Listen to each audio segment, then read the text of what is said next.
จากจอนไกลบ้านเฮาอายเฝ้าคอยคอยน้องสบตาแต่บ่เห็นมาอายเหงายามคำแลงคือมีน้องสาวเฝ้าถนอมความหักต่อกันยามคำแลงแสงอาทิตย์พ้นผ่านคิดเห็นสาบานสองเฮาเคยมีฝากความรัก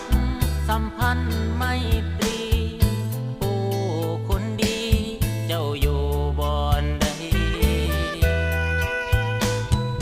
กลับมาเยอะอย่าสู่ลืมบ้านเฮาเป็นห่วงผู้สาวบ่ได้ลืมไหลขอให้คืนมาเจ้าไปอยู่ไสให้นี่ห่วงหาคนดี